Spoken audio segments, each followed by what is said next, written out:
Mbak Roro, Ajeng, Mbak Widya Trisnawati, Mbak Sainah, Mbak Linawati, Mbak Nurul Arofah, Mbak Kasipah, Mbak Desiana Sari, Mas Trisna Ari Jayadi, Mbak Husnul Khotimah, Mas Nanang Supriyadi, Mas Muhammad Badarudin, Mbak Elvin Lydia Ferdiana, Mbak Ina Subania, Mbak Uut Krisyanti, Mbak Nur Hayati Aprilia Pertiwi, Mbak Winarsi, Mbak Sulesti, Mbak Nafatia Nadiawati, Mbak Ajeng Meisa Melantina, Mbak Uun Kuniri, Mbak Dini Nawati, Mas Asep Dian Lukman, Mbak Dwi Jayanti, Wahid Tamimi, Mbak Nindi Ningtyas, dan terakhir Mbak Anggi Sofia Lajuba. Ini yang sudah. Nanti saya akan rekap, teman-teman.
Oke, sudah saya ini ya, kirim ke grup, silahkan dicek.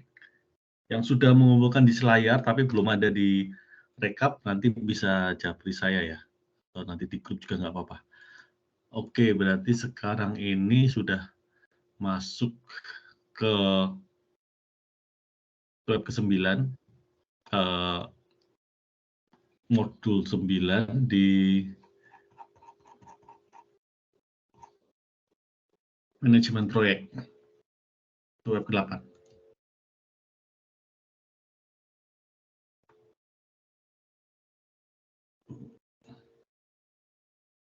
Web ke-8, oke.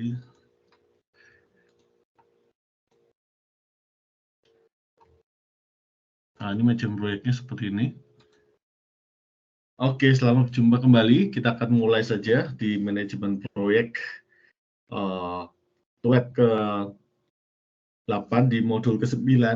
Semoga teman-teman tetap semangat. Ini kuliah terakhir ya, jangan sampai nanti yang belum bisa itu coba diusahakan ya. Jadi kalau misalnya izin atau apa itu juga saya mengurangi poin sebenarnya gitu kan. Sebenarnya poin aja sama aja kayak absen, cuma kan terteranya itu di situ izin.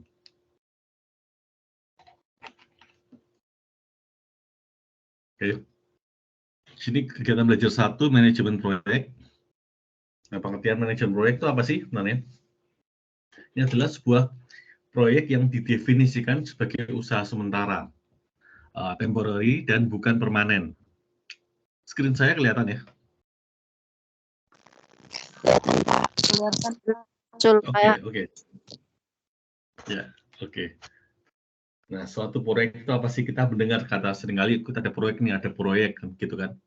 Nah, proyek itu apa itu sebenarnya? Apakah bersifat rutinitas atau tidak? Nah, kalau misalnya kita mendengarkan suatu proyek, ada proyek nih, ada kan? Berarti sudah jelas bahwa apa? Tidak bersifat sesuatu yang rutinitas, teman-teman. Tidak sebagai rutinitas yang seperti pekerjaan kita sehari-hari.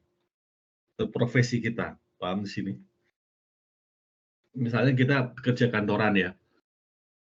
Gitu kan, kita bekerja Senin Jumat kalau di bank ya. Kadang-kala di swasta Senin Sabtu, betul ya. Karena ada kalau teman-teman mungkin ada Senin sampai Minggu nggak ada libur kan. Kalau misalnya di sini juga banyak ya, bukan ada lagi. Nah, itu ya kegiatan bersifat pekerjaan rutinitas profesi kita sehari-hari. Betul nggak?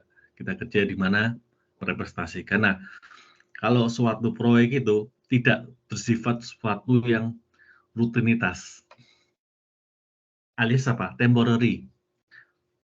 Proyek didefinisikan sebagai usaha sementara. Dan itu sewaktu-waktu. Saya ada proyek nih. Nah, kalau ada proyek, mesti bayangan kita apa? Teman misal di BUMN, ya kan ngurusi administrasi atau apa gitu kan. Terus tiba-tiba diumumkan nih ada suatu meeting perusahaan kalian, terus akhirnya pimpinan perusahaan direkturnya bilang kita ada proyek gini-gini, kita meeting. Apa yang terbesit? Dan itu kan bersifat temporary, betul kan? Terbesitnya apa? Proyeknya besar, cuannya gede. Karena itu apa? Usaha sementara. Nah, gitu kan. Misalnya apa? Proyek tender ya atau procurement, pengadaan ATK atau ada menang tender ini, menang proyek kita menangani proyek pembangunan jalan atau pembangunan mall, gedung. Nah, itu ada proyek. Berarti itu adalah temporary, betul ya? Adalah kapan dimulai, ada tanggal pasti kapan dimulai dan kapan akan selesai. Proyeknya dicanangkan apa? Oh, proyek ini 2 minggu, proyek ini 1 bulan, ada yang proyeknya pembangunan mungkin agak lama ya, beberapa 1 tahun gitu katakanlah ya, atau 2 tahun pembangunan kan agak lama. Kalau misalnya proyek pengadaan tulis atau ada proyek kerjasama dengan Mendikbud atau IPTEK, kita mengadakan IPTEK apa dengan kerjasama dengan diaspora, kemudian dengan Menteri IPTEK atau Menteri Sains dan Teknologi dari Indonesia. Nah, itu adalah suatu proyek. Kapan akan dimulai? Tertera dengan jelas, ya nggak? Ada proposalnya seperti itu kan. Terus kita meeting bersama. Ini dimulai ini, selesai ini, udah jelas. Terus ada profitnya segini, nanti akan dibagi, ya kan. Berarti adalah suatu income, bersifatnya adalah income tambahan, betul nggak? Karena kita masih mendapatkan gaji kita, gitu kan, sebulan. Jadi adalah suatu sementara temporer dan bukan permanen. Nah, ini yang perlu digarisbawahi. Yang memiliki sasaran khusus dan waktu pelaksanaannya tegas. Waktu pelaksanaannya harus jelas, tertera di kertas, ya kan. Ada hitam di atas putihnya, gitu kan. Waktu pelaksanaannya tegas, bukan begitu kan? Jadi apa manajemen proyek? Itu adalah suatu itu proyek pengertian dari proyek sendiri. Nah, harus ada ini. Mengapa kita pentingnya mempelajari tentang manajemen proyek? Ada manajemen proyek ini, di mana kita adalah anak manajemen, betul? Teman-teman nanti lulus akan jadi apa? Sarjana manajemen, gelarnya SM. Apa-apa nanti manajemen itu sifatnya fleksibel, teman-teman. Saya perlu katakan ini, sifatnya sangat-sangat fleksibel. Proyek itu kita adalah apa? Biasanya ada teknik gitu ya, tapi kita bisa menggabungkan menjadi manajemen proyek. Nah, itu apa? Ada perencanaan. Nah, manajemen itu sendiri, teman-teman, flashback ke belakang, saya mengajar kelasnya Mbak Arfi ya, semester 1 tentang manajemen, ya, pengantar manajemen. Nah, itu seperti apa? Itu adalah PLOC, teman-teman. Apa itu? Ada plan, leading, organizing, controlling. Kalau dalam di Indonesia kan adalah ada suatu perencanaan, betul ya? Nah, perencanaan ini mendahului dari semua aktivitas. Mendahului dari semua aktivitas yang ada. Ya. Terus perlu diadakan eksekusi. Ya kalau cuma perencanaan tok ya nggak jalan ya nggak, teman-teman. Rencana, tapi nggak dieksekusi ya percuma ya nggak, teman-teman. Jadi adalah perencanaan, kemudian apa? Pengarahan dan pengaturan sumber daya. Nah, sumber daya itu bisa human resource atau SDM, bisa peralatan, bisa bahan baku, bisa atau alias material ya. Kemudian finance merupakan sumber daya nggak?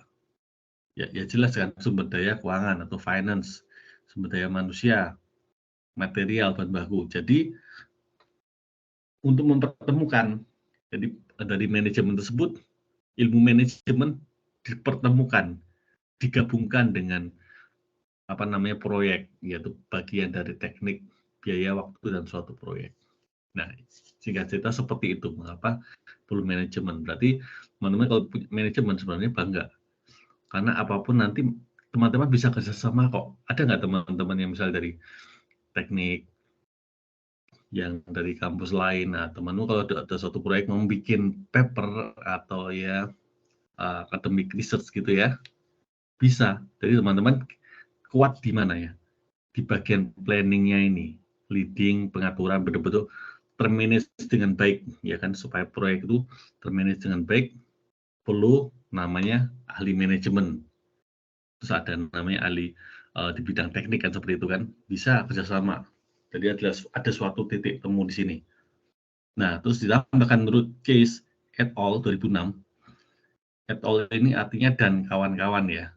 Ini adalah bahasa tulisan Latin, jadi jangan bingung kalau ada et al. Saya sendiri di paper saya menulis et al. Et al. Ini biasanya lebih dari 2, teman-teman. Misalnya, Kak Arfi kerjasama dengan Mas Badarudin, Mas Asep, ya, Mbak Wina, kayak gitu kan. Bisa ditulis nama pertama dan kawan-kawan. Jadi semuanya yang ada tulisannya cuma apa? Yang penulis pertama. Nah, ini kalau keunggulan dari penulis pertama selalu ada namanya. Nah, kalau semakin ke belakang, misalnya penulis ketiga, keempat, kelima gitu ya, dia biasanya nggak ditulis karena terlalu banyak di sini, ya nggak, menghemat. Cuma Case et al. Penulis pertama dan kawan-kawan. Nah, ini tulisnya atau dipublikasikan 2006.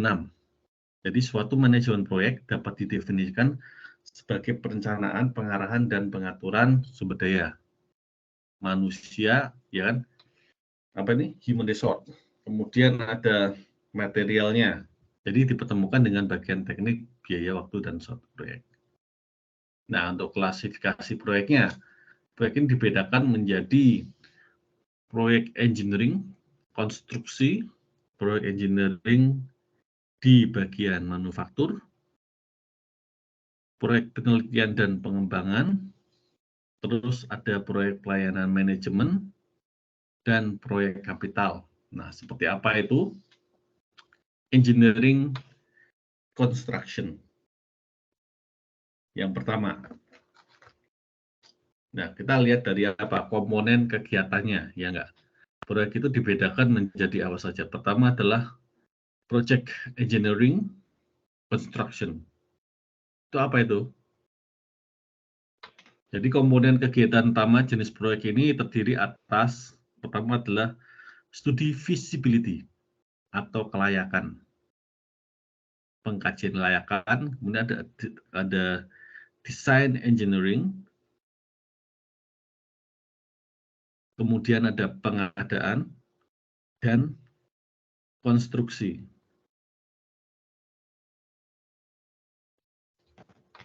Kemudian proyek ini seperti apa? Seperti adanya pembangunan gedung, jembatan, jalan raya. Kemudian kedua, proyek engineering manufaktur.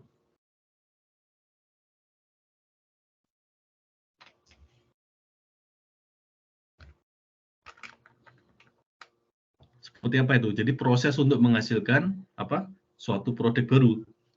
Produk tersebut adalah sebagai output atau hasil usaha kegiatan proyek. Nah, kegiatan utamanya meliputi desain produk atau layanan, pengembangan produk, desain proses atau kegiatan manufaktur dan layanan, perakitan, uji coba, fungsi, serta operasi produk yang dihasilkan. Nah, yang ketiga apa? Ada suatu proyek penelitian dan pengembangan. Nah, ini bertujuan untuk melakukan penelitian dan pengembangan dalam rangka menghasilkan suatu produk tertentu. Dalam mengejar proses akhir, proyek ini seringkali menempuh proses yang berubah-ubah. Demikian pula dengan lingkup kerjanya. 4. Proyek pelayanan manajemen. Nah, proyek ini seringkali muncul ya dalam perusahaan atau instansi atau institusi, dan ini bisa berupa apa? Perusahaan yang merancang reorganisasi, kemudian melakukan redesign untuk organisasi, sistem informasi, jadi meliputi ada software, ada hardware, kemudian ada efisiensi, kemudian penghematan ya, serta melakukan diversifikasi, penggabungan, dan pengambil alihan. Nah, saya ingin tanya nih, ada yang nggak tahu? Ada yang tahu nggak? Ada yang nggak tahu. Ada yang tahu nggak apa itu diversifikasi? Saya akan memberikan poin plus bagi teman-teman. Kalau nggak nanti saya akan jawab sendiri. Tanya sendiri, jawab sendiri. Saya akan melakukan pertanyaan ke teman-teman yang bisa menjawab nanti. Diversifikasi. Pemisahan, Pak. Yang lebih jelasnya seperti apa, Mas Asep? Sebuah proses memisahkan. Terus digabungkan lagi, Pak. Ya. Kayaknya kurang tepat kalau pemisahan sih. Saya izin menjawab, Pak. Ya. Diversifikasi itu strategi yang digunakan untuk mengurangi resiko dan membagi investasi dengan sumber daya. Sumbernya dari mana itu? Dari pemikiran teman-teman atau Mbaknya Iya. atau membaca? Itu biasanya kan orang itu biasanya sering dalam pemasaran atau apa sering ngomongnya diversifikasi gitu. Mungkin Yes, itu betul. Untuk lengkapnya saya kurang tahu, Pak. Gampangannya nih. Oh ya, berarti saya menjawab nih. Ada yang tahu? Nanti saya akan menjelaskan sebentar. Karena ini sangat penting. Di mana-mana nanti nggak lucu dong, misalnya anak manajemen kemudian tanya, apa itu? Ini belum lagi saya tanyakan tentang diferensiasi loh. Ada lagi. Ini baru diversifikasi aja, tapi saya akan tanyakan yang berhubungan dengan ini ya. Diversifikasi. Nanti akan saya jelaskan diferensiasi ada lagi. diversifikasi. Jadi kalau misalnya dari, ada yang tahu? Kalau yang Perluasan dari produk, ini, Pak. perluasan produk. Ya. Lebih to the point-nya seperti itu. Oke, Mas Asep, terima kasih. Ada yang ingin mengkomplitkan? Gampangannya memang seperti itu. To the point ya, maksudnya realnya kan seperti itu. Tapi kalau dalam itu apa? Kalau dalam strategi ini terkait ya. Jadi manajemen proyek ini terkait sama manajemen strategis, strategic management. Sudah pernah dapat? Belum ya? Nanti di semester awal, semester berikutnya dengan Pak Aditya. Strategic management belum pernah dapat ya teman-teman, manajemen strategi. Nah itu ada di situ, jadi ada keunggulan bersaing, yaitu menang cost-nya atau di diferensiasi. Untuk keunggulan apa? Manajemen strategik. Dia keunggulan biaya atau dia menang di diferensiasinya. Nah, ini ada lagi diversifikasi. Nah, kalau diferensiasi itu adalah pembedaan dia berbeda dengan yang lain. Dia tidak tidak unggul, tidak perang harga kalau diferensiasi karena dia dari kata different kan berbeda. Nah, ada kata different berarti pembedaan. Diversifikasi itu sebagai contoh gini. Mbak Ina mau menjawab? Oke. Jadi kalau gampangnya seperti ini, teman-teman punya toko. Ya. Tokonya soto ayam. Mie ayam, pokoknya Eastern semua. Ya, jadi sudah terkenal dari dulu. Seperti itu ada soto, ada mie, soto mie. Nah, itu kalau kelamaan apa? Akan bosan. Ya enggak? Wah, ini soto lagi, mie lagi, betul enggak? Jadi perlu adanya suatu diversifikasi. Jadi dia memperluas lini produk. Suatu untuk strategi untuk memperluas lini produk. Intinya kayak gitu. Jadi dia berbeda dari produk dasarnya. Diversifikasi, jadi menambah lini produk. Seperti GTman. Apa yang teman-teman ada di mindset kalian tentang produk namanya GTman? GTman itu ya? GTman. Mbak Bima. GTman. Pernah dengar? Terkenal itu? Pernah sih. Dulu pas jualan itu. Jualan GTman? Produknya, Pak. Serius? Beneran? Ada underwear sama apa ya? GTman Underwear itu ya? soalnya dia loh. Iya, underwear kan? Underwear. Wah, iya. Underwear pria. Serius? Wah. Di Indomaret kan ada jualannya, Pak. Oh, mbaknya waktu toko, saya kira usaha jualan. Iya, kok kerjanya, Kak, itunya ya tempat kerjanya. Oh iya, GTman. Betul. Yang saya kira jualan produk sendiri, usaha sendiri. Oh, berarti yang lain nggak tahu ya. Berarti yang tahu Mbak Alfi karena punya pengetahuan produknya bagus nih, ya nggak? Karena di bidang retail kan? Iya. Ya, seperti itu. Nah, diversifikasinya apa? Dia tahu produk, tahu tentang situasi yang waktu itu apa? Pandemi. Ya, waktu 2009, di Indonesia kan 2020 Maret, betul nggak? Kalau di Cina-nya sendiri akhir 2019 ya kan, makanya COVID-19 karena 2020 dia melihat situasi saat ini lagi pandemi, dia mau akan apa? Celana dalam, masker merek GTman. Itu adalah diversifikasi. Memang nggak terlalu aware kan, jadi kalau GTman adalah apa? Underwear, benar nggak? Benar nggak teman-teman? Nah, waktu mengeluarkan masker, GTman mengeluarkan masker, gila. Bayangan kita apa? Ya kayak, bukan, GTman kan merek ini anti slip kan, underwear pria. Bayangkan itu underwear pria untuk masker. Bayangkan celana dalam pria untuk masker. Jadi di mindset kita kan seperti itu kan. Memang nggak terlalu berhasil, tapi ya kayak, wah jadi lucu aja kayak GTman, wah hebat juga. Nah itu contoh diversifikasi melihat keadaan, ya nggak?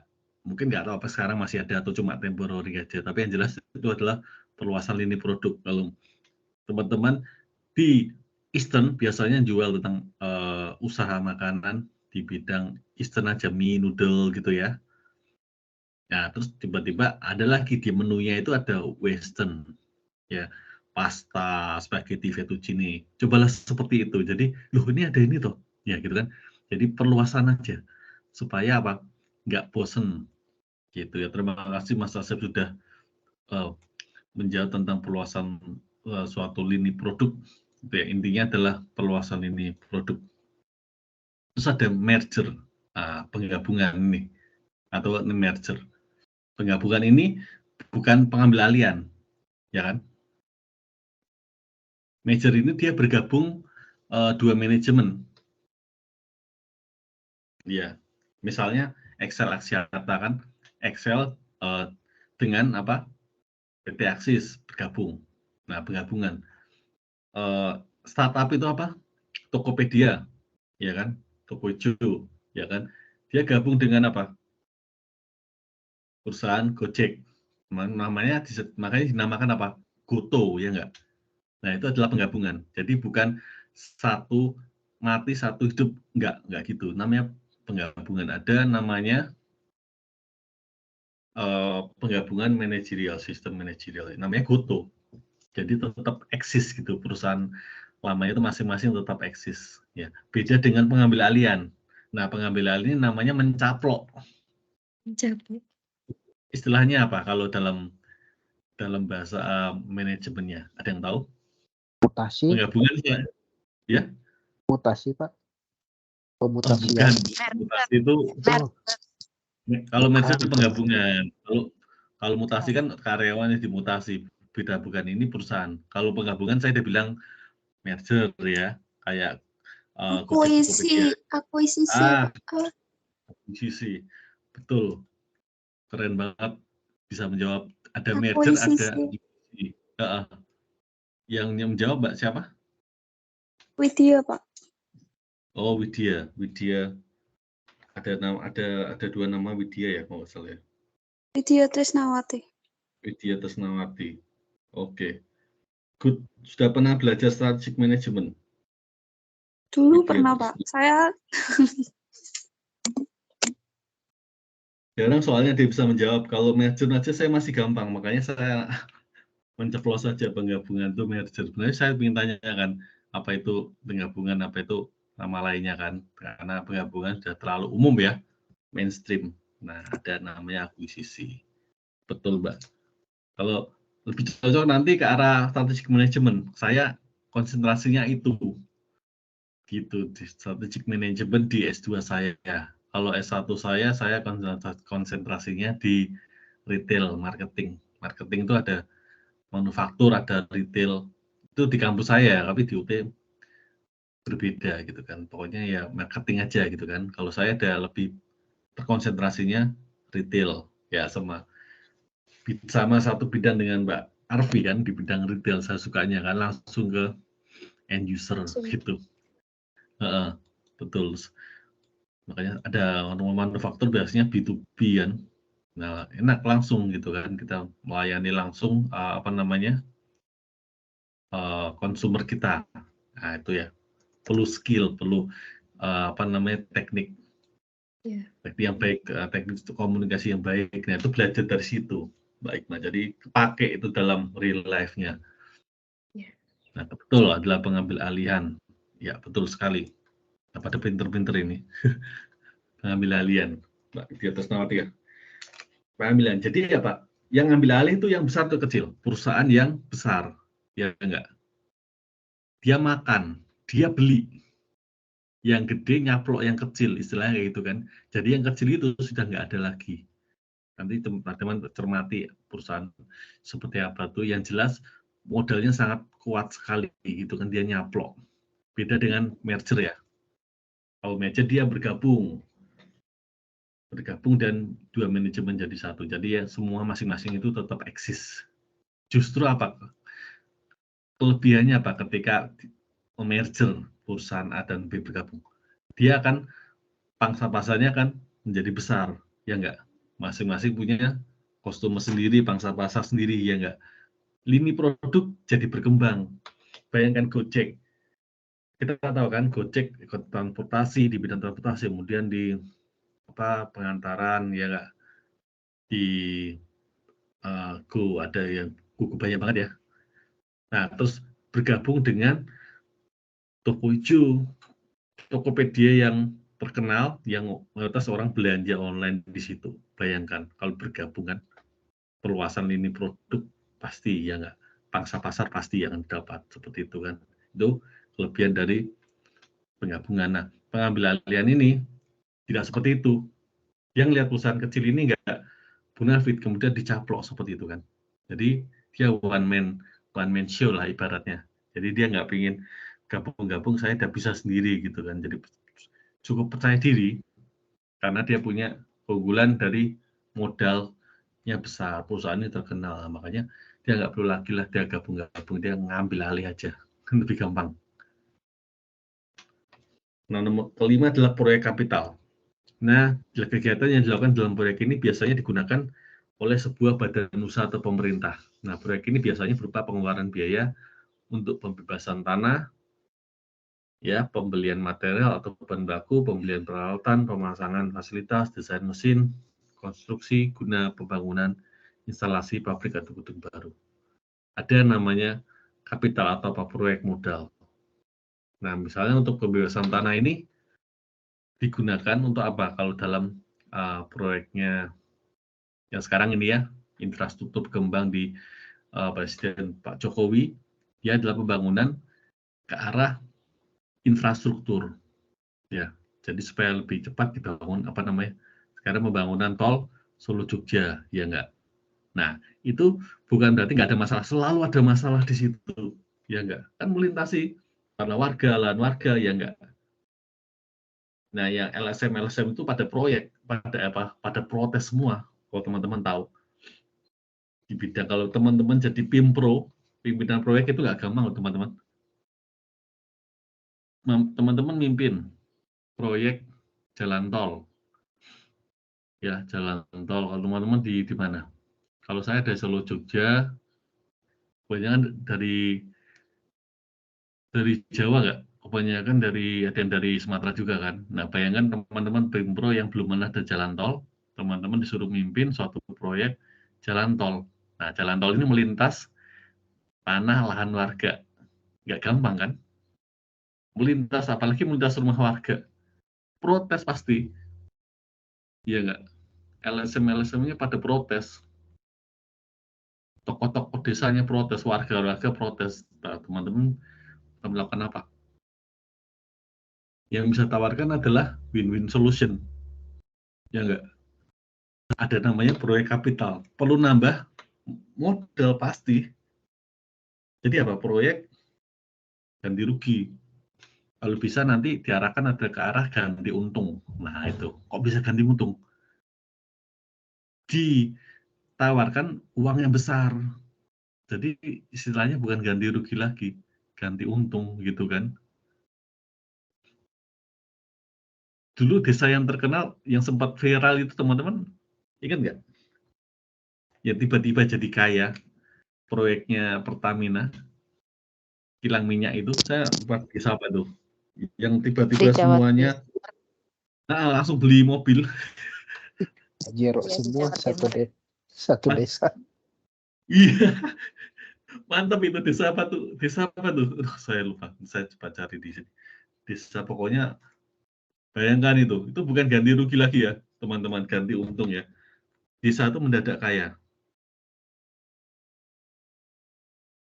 Coba teman search di internet, di Google.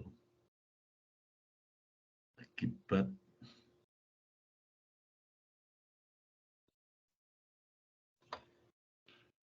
di Tuban. Warga di Tuban, masih ingat? Warga di Tuban ya. Tuban, Jawa Timur ya. Ada yang dari Jawa Timur ini, teman-teman? Jadi adalah apa? Dia menerima ganti rugi lahan kilang minyak namanya Desa Sumur Geneng, Kecamatan Jenu, Kabupaten Tuban, Jawa Timur. Teman-teman bisa search ya. Ini menarik, ini fenomena menarik teman-teman. Teman-teman kalau bisa lagi sedikit ada waktu bisa men-search belajar dari Tuban. Dia namanya bukan ganti untung lagi, rame-rame dia beli mobil, bayangkan. Yang panen apa? Salesnya, ya nggak? Sales mobil, tapi dia bisa pinter. Maksudnya kok bisa? Berarti dia tuh tahu info ya teman-teman. Coba dipikir, mengapa bisa langsung mendadak serentak? Berarti sebelumnya sudah diprospek dulu. Teman-teman ada ini nggak? Pernah jadi marketing mobil nggak? Kalau saya pernah sebelum jadi pengajar. Ada yang pernah jadi background-nya marketing waktu di Indo, marketing mobil, sales mobil, halo? Ada ya? Nah, dia ceritanya dia kan pasti akan prospek. Dia tahu ini akan ganti rugi dan warga setuju karena dikasih duit yang gede. Jadi tergiur nggak? Teman-teman nih, teman ya rumahnya maksudnya biasa aja ya, maksudnya bukan rumah gede, rumah biasa, tiba-tiba ini akan kena gusur jalan tol. Misalnya, oh pasti kan kita ngamuk kan, enggak. Tapi bila ini dikasih 3 miliar, wah langsung berubah pikiran nih. 3 miliar ya? Saya beli 1 miliar masih ada 2 miliar. Gimana teman-teman? Berubah pikiran ya? Pertama protes. Wah, rumahku saya gusur ini udah bertahun-tahun di sini. Tapi Pak, saya akan tawarkan ini 3 miliar. Mungkin bisa sampai 3,5 miliar. Teman-teman berubah pikiran nggak?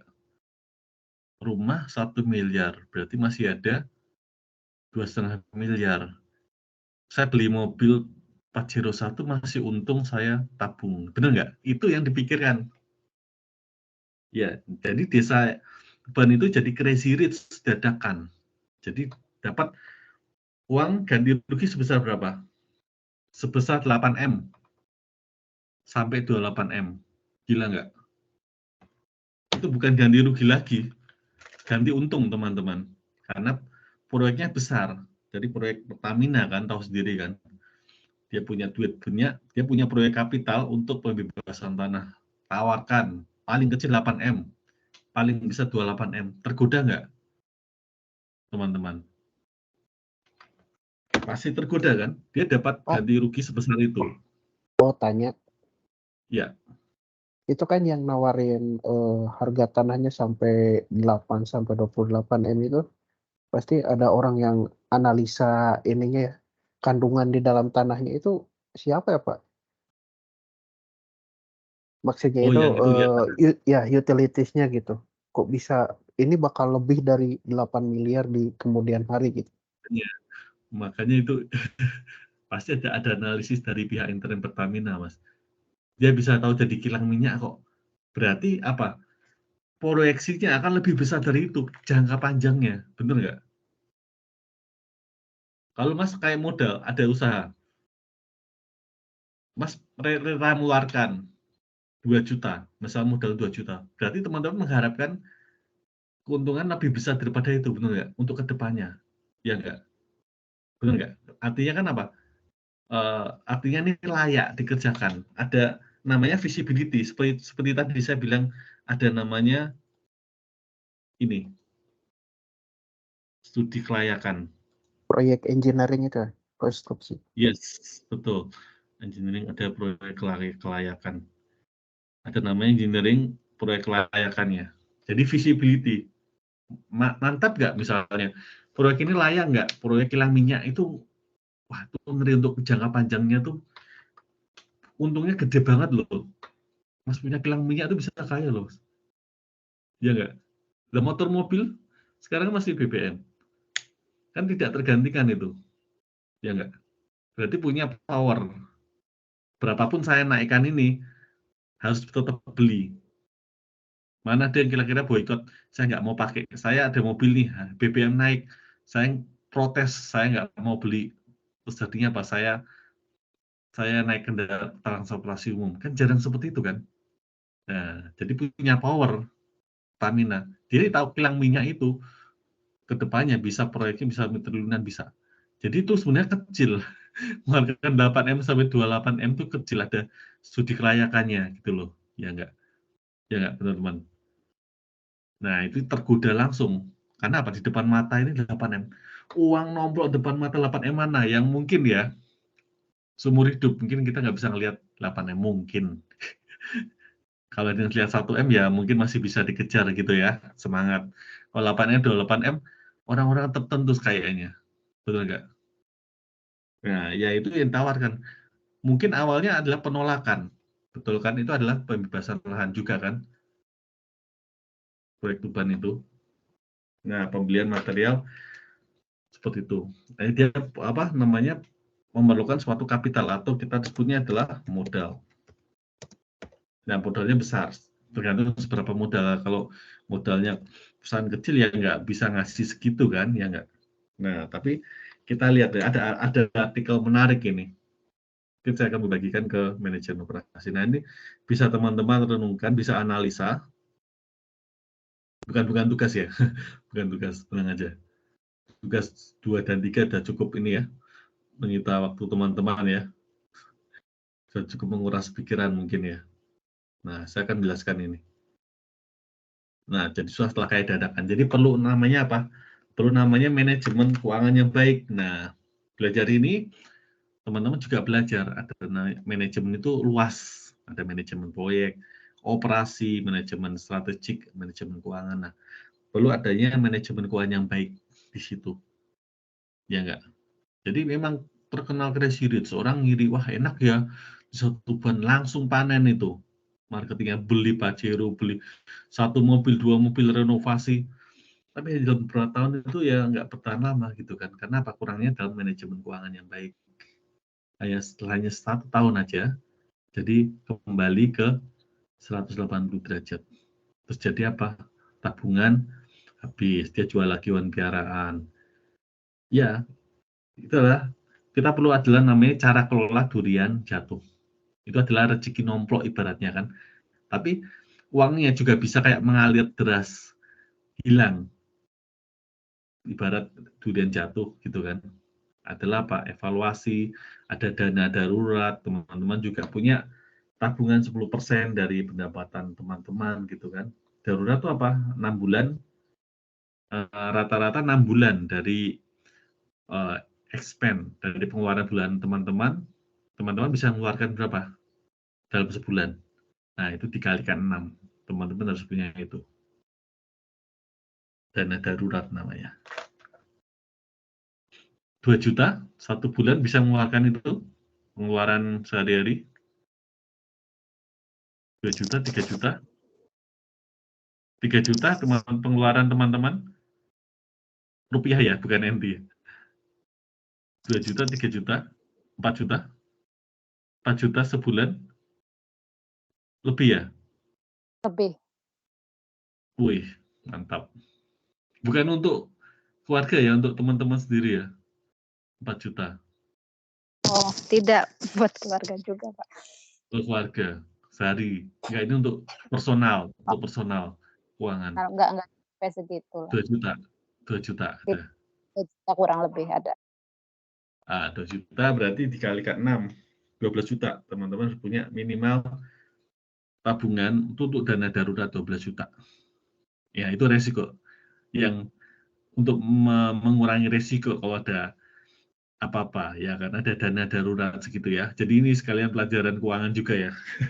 6 bulan terus kayak selalu saving 20% dari minimal sih, kalau savingnya harus 30% sih dari ini, dari gajian, dari penghasilan teman-teman. Sebulan saving 30%, terus dana darurat 6 kali pengeluaran bulanan teman-teman. Nah, itu yang perlu dipraktekkan teman-teman. Mengapa kok mereka yang di satu ban itu berbalik 180 derajat? 1 tahunan itu udah habis semua duitnya gitu kan. Dia akibatnya apa? 1 mobil, 2 mobil itu harus mereka jual lagi seperti itu. Hewan-hewan jual lagi. Nah, terus pada protes lagi, lucunya mereka pada protes. Dulu dapat duit diam-diam aja ya kan, beli. Nah, itu perlu namanya apa? Manajemen keuangan. Nah, intinya apa? Ya, untuk biaya pembebasan tanah 28 sampai 28M itu adalah proyek kapital. Proyek yang tidak sewaktu-waktu betul kan, karena ini adalah proyek, berarti ada temporary, sementara gitu ya. Proyeknya besar sekali Pertamina ini. Terus pembelian material, pembelian peralatan ya biasa ya kayak gitu ya, ordinary aja. Pemasangan fasilitas, desain, konstruksi, pembangunan, instalasi. Ini adalah yang biasa kita temui. Yang paling besar ini adalah yang ini ya, pembebasan tanah itu. Terutama kita ingat untuk kilang minyak Pertamina di Desa Tuban 8-28M yang modalnya besar sekali. Kemudian apa itu dengan proyek? Adalah menghilangkan atau mengurangi ketidakpastian. Karena hidup ini serba tidak pasti, betul kan? Tidak ada yang menjamin situasi ekonomi akan stabil, situasi ekonomi akan runtuh. Meskipun ada prediksi apa 2045 Indonesia akan mengalami keemasan. Kalian bisa cek tahun 2045 nanti akan jadi, mengapa bisa begitu? Diprediksi, kan kita kan masa depan, future. Nggak ada yang tahu kan, benar kan? Yang bisa dilakukan apa? Hanya prediksi oleh para ahli. Mengapa 2045 disebut sebagai tahun keemasan? Disebut-sebut. Apakah pasti Indonesia emas 2045? Kalau dibilang pasti, ya tidak juga. Ya enggak. Pasti enggak. Ya namanya juga prediksi. Kan tidak ada yang tahu masa depan. Emang ada yang bisa prediksi dengan pasti 100% akurat? Selain Paul Sigurita memprediksi pemenang World Cup 2010, 2000 berapa itu? 14 atau 2010 ya? Paul Sigurita itu bisa memprediksi 100% pemenang luar biasa itu. negara ini maju, akhirnya jadi final, menang ya itu kan. Tapi ya, itu amazing lah, mungkin kebetulan juga ya. Tapi kalau yang proyek ke depan, nah yang bisa kita tanamkan apa? Menghilangkan atau mengurangi ketidakpastian. Meskipun Indonesia diprediksi Indonesia emas 2045, itu karena bonus demografi Indonesia lebih produktif semua. Nah, anak-anak kecil ini jadi generasi produktif. Bocil-bocil ini yang sekarang ini ya bukan teman-teman ya, bocil-bocilnya teman-teman punya ponakannya masih kecil-kecil gitu ya. Nah, itu jadi generasi emas 2045, kita sudah manul mungkin. Nah, itu kan. Jadi teman-teman siap menjadi mempersiapkan 2045 karena masih ada sekitar 20 tahunan lebih. Nah, ada bibit-bibit unggul. Nah, Indonesia menangnya di demografi gitu kan. Dengan keempat negara dengan populasi penduduk terbanyak. India nomor 1. Setelah bertahun-tahun Cina bercokol sebagai populasi terbanyak, sekarang sudah digeser oleh India, Cina, US, sampai terus Indonesia. Berarti Indonesia adalah termasuk big market, betul nggak? 275 juta lebih itu penduduk big market. Dan rata-rata jadi anak kecil jadi generasi emas di 2045. Berbeda dengan di Taiwan. Jepang, apalagi. Jepang adalah krisis populasi, krisis seks.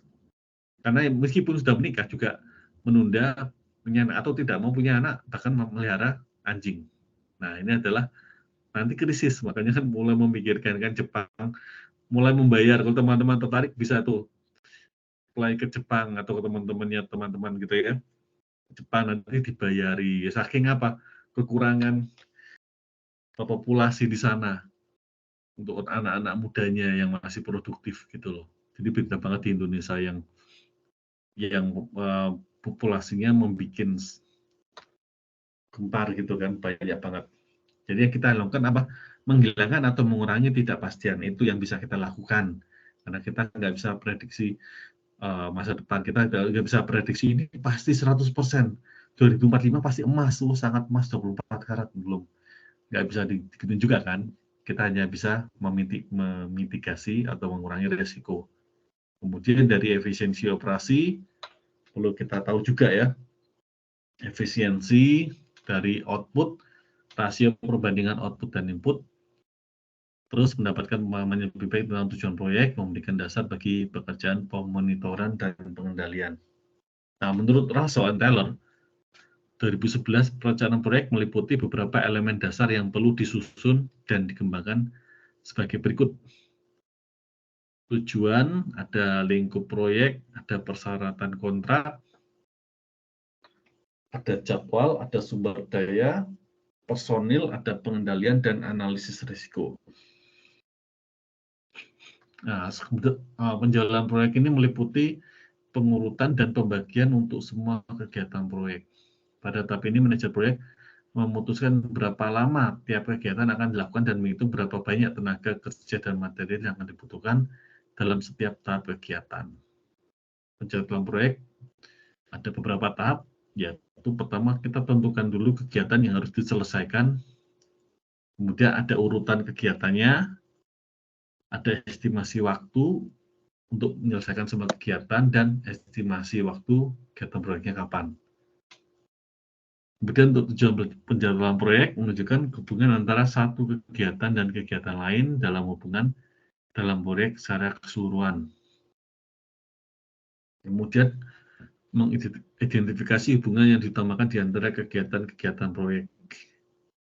Mendorong penyusunan waktu yang realistis dan perkiraan biaya setiap kegiatan. Terus membantu penggunaan sumber daya seperti tenaga kerja, dana, dan material secara lebih baik, dan identifikasi hambatan dalam proyek. Dalam proyek, jadi adalah suatu proses gimana dia bisa meyakinkan kemajuan proyek ke arah kesuksesan.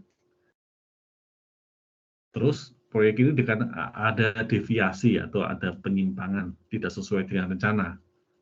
Jika apa? Tidak sesuai dengan jadwal, kosnya terlalu tinggi, kemudian hasil kegiatan proyek tidak seperti yang diharapkan. Jadi manajemen kinerja merupakan proses pemonitoran proyek dan pengembangan waktu. Bisa harian, bisa mingguan, bulanan, dan fokus sasaran atau tujuannya dapat tercapai dengan baik. Nah, kita masuk ke kegiatan belajar 2, yaitu PERT atau CEPM.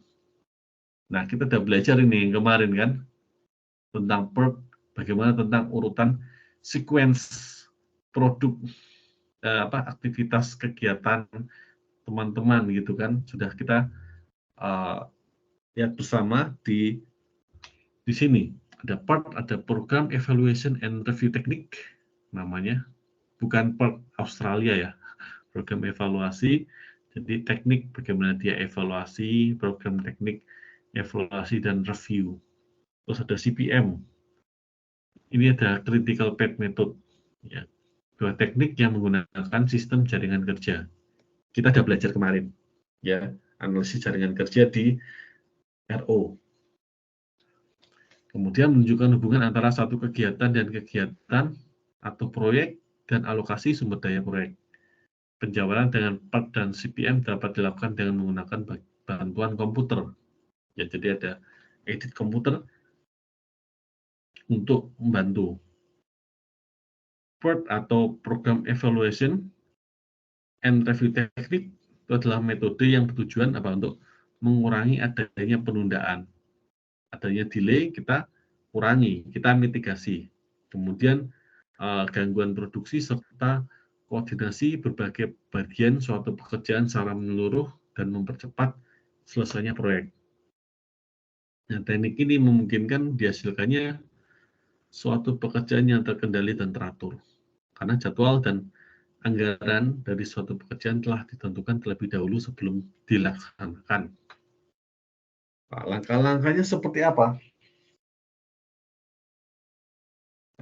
Baik PERT dan CPM. Yang pertama adalah kita menentukan proyek dan menyiapkan struktur dari rincian kerja. Mengembangkan hubungan di antara kegiatan-kegiatan, kemudian memutuskan kegiatan mana yang mendahului dan kegiatan mana yang mengikuti. Jadi ada suatu kegiatan yang dimulai dulu, ya, sebagai antecedent. Dia dimulai dulu. Kemudian kegiatan lainnya dia harus mengikuti. Misalnya A, B, berarti B itu bisa dimulai kalau ada harus sudah selesai dulu. Terus A ke B, B ke C. C itu dimulai ketika B sudah selesai dan A sudah selesai. Jadi bagaimana mungkin kita bisa memulai rumah langsung loncat? Ya, bayang teman-teman, bangun rumah, bangun gedung apa? Dipersiapkan apanya dulu? Pondasinya, ya enggak? Pembangunan bawahnya, dikeruk bagian bawahnya. Kalau ya kan rumah itu adalah mempersiapkan pondasinya dulu, pondasi yang kuat, baru bisa bangun lantai 1, lantai 2 gitu loh. Ya enggak, teman-teman? Berarti A adalah pondasi adalah bagian pertamanya. Ya enggak, teman-teman? Jadi tidak mungkin langsung A, langsung loncat B, enggak usah pakai pondasi dah supaya cepat. Langsung bangun. Iya, tahun depan langsung ambruk. Ya enggak? Kalau pengen cepat tapi nggak selamat ya itu intinya, ya enggak? Jadi nggak bisa dilewati gitu kan. Jadi ada urutannya. Nggak bisa bangun-bangun semuanya, akhirnya fondasi belakangannya nggak bisa kan. Jadi A itu harus selesai dulu kegiatan yang mendahului dan kegiatan mana yang mengikuti daripada kegiatan lainnya. Kemudian menggambarkan jaringan kerja yang menghubungkan semua kegiatan. Gambarkan itu, ya kan, bundaran 1, kemudian lingkaran 1, lingkaran 2, lingkaran 3, dan seterusnya. Jadi ada jaringan kerja. B dan C kemudian ke D. Ya, jadi ada kalau misalnya tanda panah yang masuk ke lingkaran selanjutnya kayak 3, 4, kemudian tanda panahnya mengarah ke 5, berarti adalah harus selesai dua-duanya, langkah 3, langkah 4, baru ke langkah 5. Seperti itu. Jadi menghubungkan semua kegiatan. Terus menetapkan perkiraan waktu dan atau biaya untuk setiap kegiatan. Nah, meskipun PERT dan CPM berbeda sampai batas tertentu dalam terminologi dan dalam konstruksi, tentu saja berbeda ya. Kalau PERT kan ada Evaluation Review Technique Program kan. Nah, CPM itu membahas tentang Critical Path Method. Jaringan kritis, jaringan jalur kritis, ada jalur kritis. Jadi, dia berbeda dalam terminologi, tapi memiliki tujuan yang sama kan, supaya gimana proyek itu dapat terstrukturasi dengan baik gitu kan. Nah, perbedaan PERT dan CPM itu adalah sebagai berikut. PERT digunakan pada perencanaan dan pengendalian proyek yang belum pernah dikerjakan, sedangkan CPM digunakan untuk menjadwalkan dan mengendalikan aktivitas yang sudah pernah dikerjakan, sehingga data, waktu, dan biaya setiap unsur kegiatan telah diketahui oleh evaluator. Dan PERT menggunakan 3 jenis waktu pengerjaan, yaitu yang tercepat, terlama, serta terlayak. Sedangkan pada CPM hanya memiliki satu jenis informasi waktu pengerjaan, yaitu waktu yang paling tepat dan layak untuk mengerjakan suatu proyek. Oke, kita akan break dulu 2 menit, 3 menit, kita akan mulai lagi. Saya mau ke belakang dulu. Gitu.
Oke, kita kembali lagi.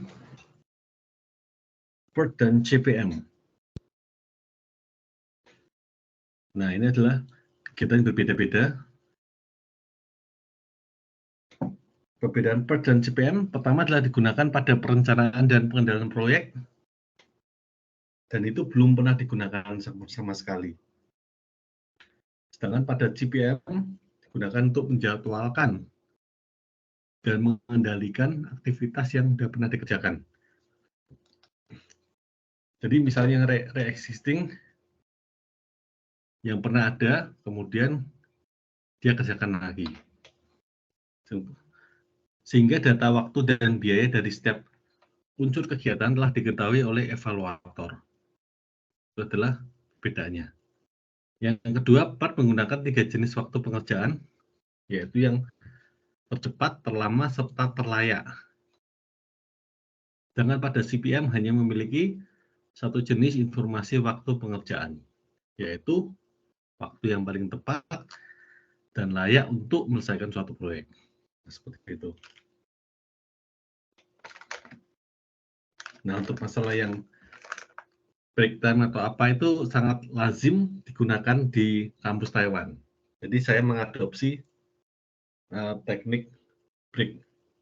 Tujuannya supaya ada refresh bentar dan tidak terfokus pada itu. Jadi kalau misalnya kan ada penelitian yang membuktikan bahwa keadaan yang terlalu serius, ya, dia akan mengurangi kreativitas. Itu ada penelitian seperti itu.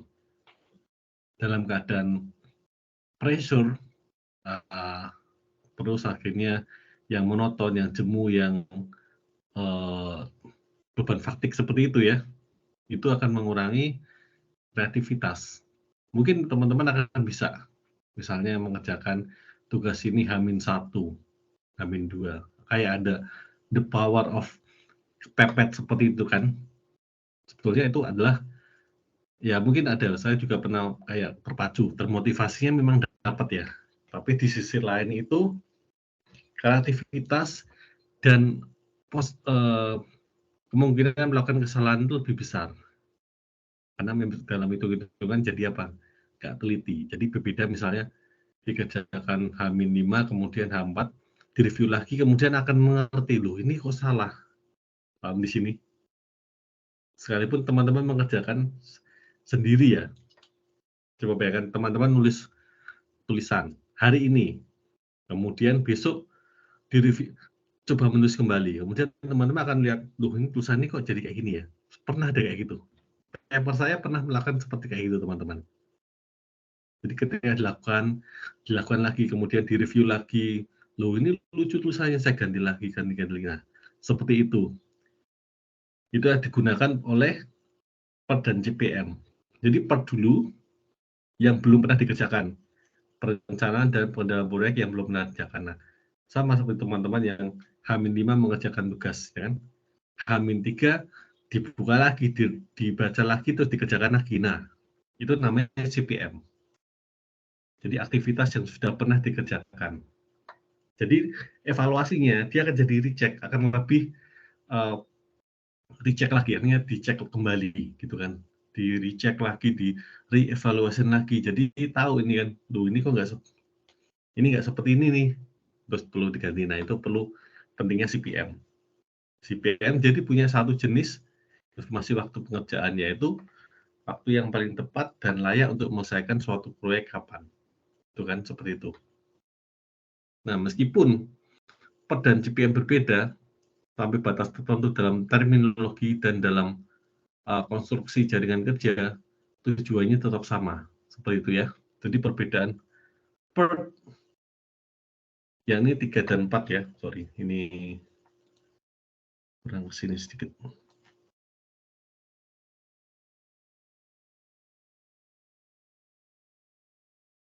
Nah, tuh. Malah kepotong.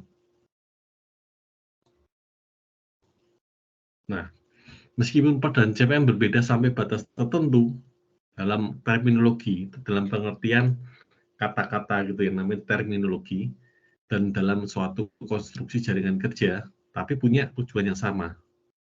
Kalau PERT ini menekankan pada ketepatan waktu. Sebab dengan peningkatan waktu, biaya proyek turut mengecil. Nah, saya setuju dengan ini. Ya, semakin lama waktu akan semakin tinggi biaya. Betul kan? Semakin cepat proyek itu selesai, ya biaya proyek juga mengecil. Nah, kalau CPM itu beda. Karena dia melakukan evaluasi atau kegiatan yang sudah pernah dikerjakan. Kalau PERT kan belum pernah dikerjakan sebelumnya. Nah, jadi CPM ini melihat evaluasi, dia lihat biaya tersebut sudah tepat belum, kayak gitu. Dia melakukan lagi reevaluasi lagi kegiatan. Nah, kalau PERT ini ya hanya fokus pada penyingkatan waktu, ya enggak? Singkat waktu, pokoknya cepat lah. Pokoknya kerjaan tugas ya cepat aja deh dikumpulkan. Nah, cepat itu mengumpulkan lebih dulu, itu belum tentu yang paling benar. Masalahnya kan di situ. Apalagi soal matematika nih. Dia cepat ngerjakan ya. Begitu tugas hari ini dikasih, besok itu sudah diselesaikan. Padahal waktunya 2 minggu atau seminggu 2 minggu kan katakanlah kan. Tapi besoknya sudah dikerjakan, sudah dikumpulkan. Cepat sekali. Tapi the problem is, atau the question is, apakah sudah tepat jawabannya? Ya kamu paling cepat. Tapi apakah sudah tepat? Nah itulah. Kalau ingin cepat, kalau CPM itu lebih peduli ke arah tepat. Ya, cepat dan tepat. Nah itu kan luar biasa. Tapi belum tentu kan yang cepat duluan diperiksa, oh ternyata banyak yang salah. Nah kan gitu kan. Nah dalam PERT, anak panah menunjukkan tata urutan. Ada namanya hubungan presidentil. Seperti itu. Dan ketepatan biaya. Dan dalam PERT ini, CPM adalah tanda panah adalah tanda kegiatan. Nah, kalau teman-teman gambarkan di kemarin ya tugas RU, itu adalah tanda kegiatan. A ke B, B ke C berarti kegiatan. Nah, PERT itu adalah tata urutan. Nomor 1, 2, lingkaran 2, 3 itu tata urutannya. Jadi berbeda ya. Jadi saling melengkapi seperti itu.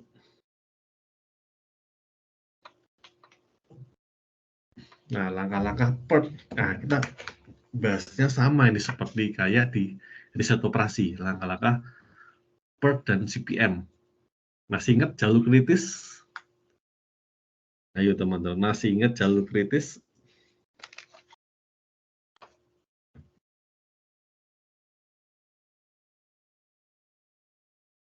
Jalur apa yang dimaksud dengan jalur kritis?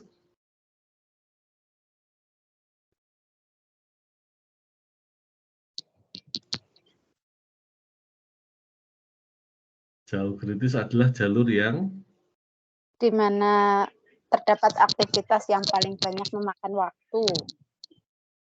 Iya, Mbak. Jangan ke siapa, Mbak Wina? Ina. Iya, betul. Ya, pasti diingatan kita ya, karena tugas 3-nya saya kira nggak ada masalah ya. Jos semuanya lah, saya percaya teman-teman kelas ini kelas yang cerdas. Bahkan mungkin menanyakan, ada yang protes Pak kok kurang sulat lagi, kurang susah dan sulit tugasnya Pak. Mungkin ada yang pernah menanyakan karena kelas ini termasuk kelas yang spesial, ya spesial di tahun ini, in this year. Jadi saya beri soal yang lebih sulit lagi. Saya yakin teman-teman akan bisa mengerjakan itu. Nah, critical path adalah jalur kritis. Apa itu? Jalur terlama atau jalur terpanjang dalam jaringan kerja. Nah, ditanyakan kan, manakah yang merupakan jalur kritisnya? Nah, teman-teman bisa menjawab. Critical path, ini adalah namanya critical path. Ini sebenarnya mereview lagi ya. MO dan RO saling terkaitan gitu teman-teman ya.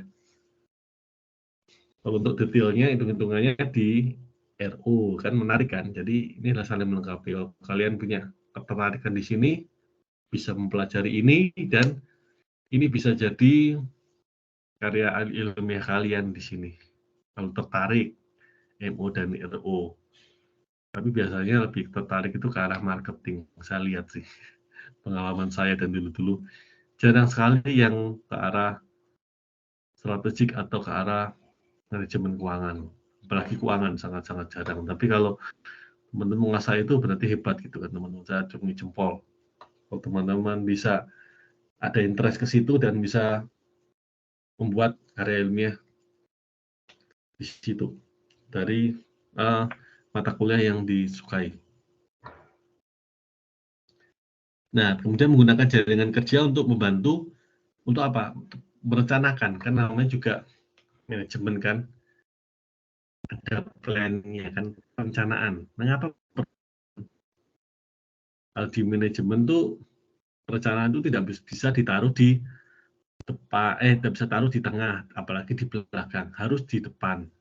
Planning, namanya juga planning, leading, organizing, controlling. Jadi P itu adalah mendahului, planning. Perencanaan itu mendahului semua kegiatan. Basis dasar kegiatan mula-mula adalah planning. Kemudian setelah planning kita menjadwalkan. Kita mau monitor seperti apa, ya kan ada supervisinya di situ. Kemudian supaya proyek tersebut bisa berjalan dengan lancar, mengendalikan proyek. Nah, tahapan pertama yang dilakukan hari ini geser dulu. Nah, tahapan pertama yang dilakukan adalah apa? PERT dan CPM, dia membagi sejumlah proyek itu ke dalam kegiatan-kegiatan yang sesuai dengan struktur perincian pekerjaan. Nah, ada dua pendekatan dalam PERT dan CPM, yaitu kegiatan pada simpul dan kegiatan pada panah. Nah, simpul itu dilambangkan dengan lingkaran. Teman-teman masih ingat ya? Ada lingkaran 1, bikin lingkaran 2. Kemudian panah itu dilambangkan dengan arah-arah panah, yaitu urutan. Tadi anak panah tadi apa? Panah-panah adalah kegiatan yang dilambangkan oleh CPM.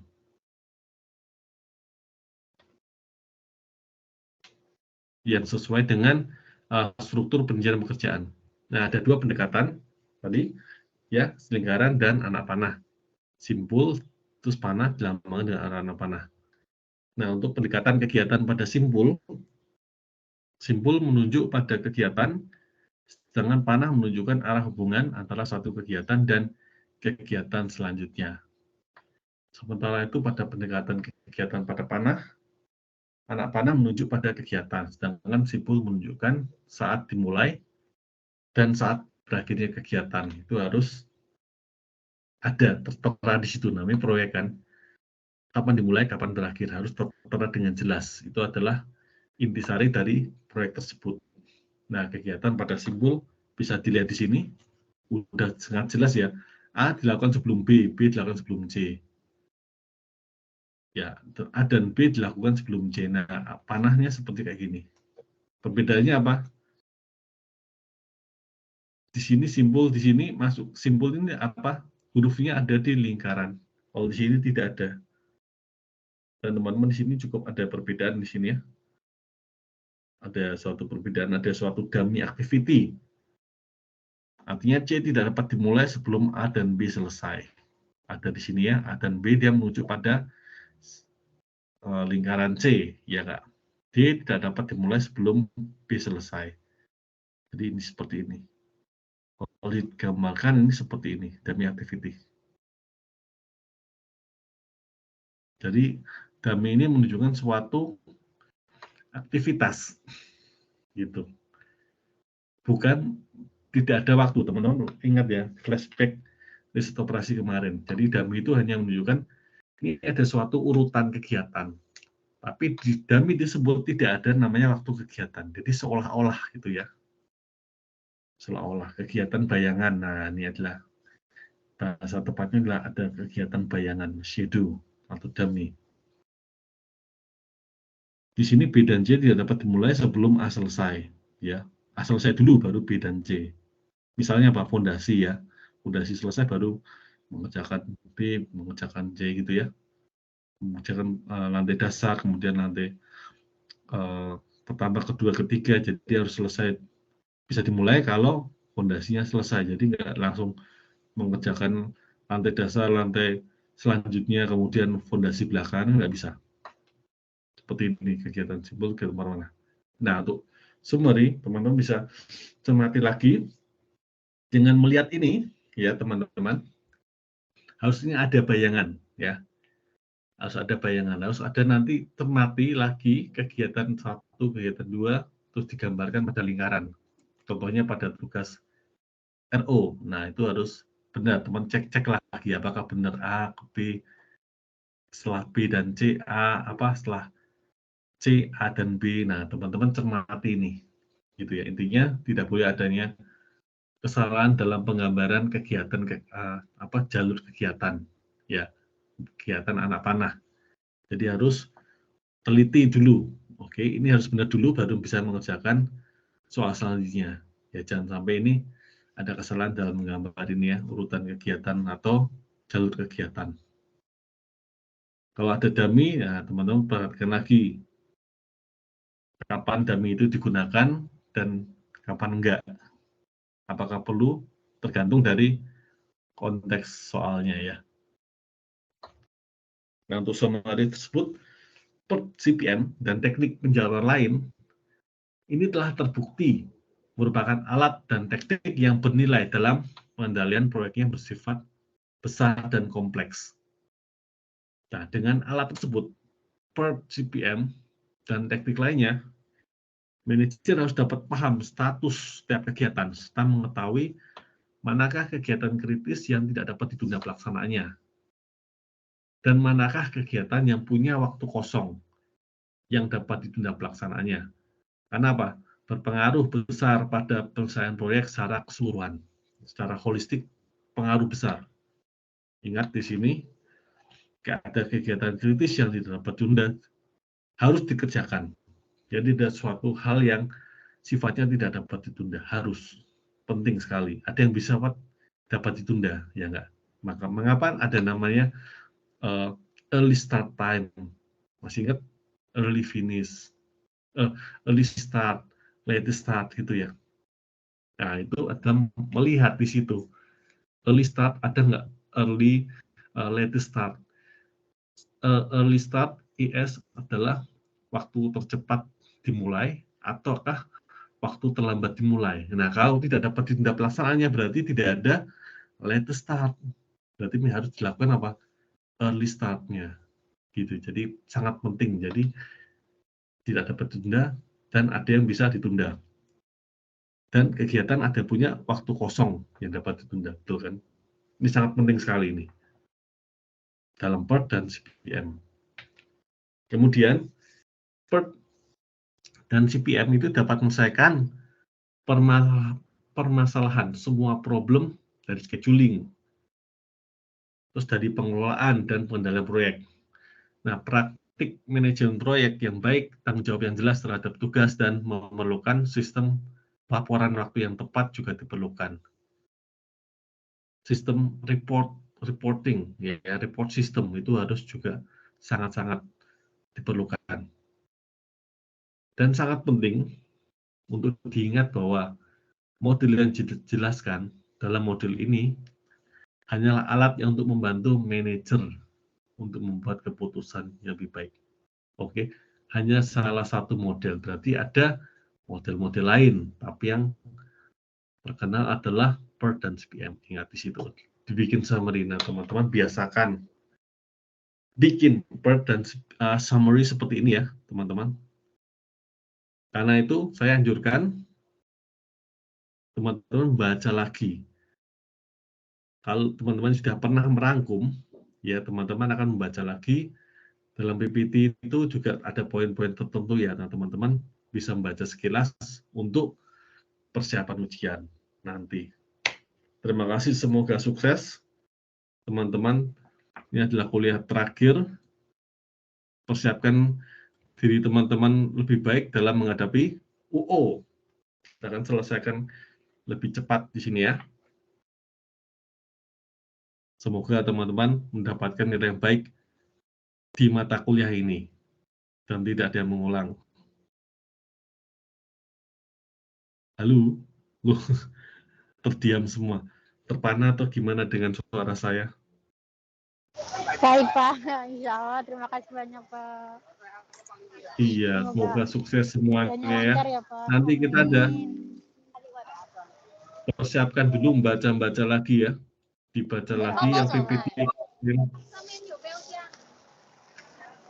Ya Pak.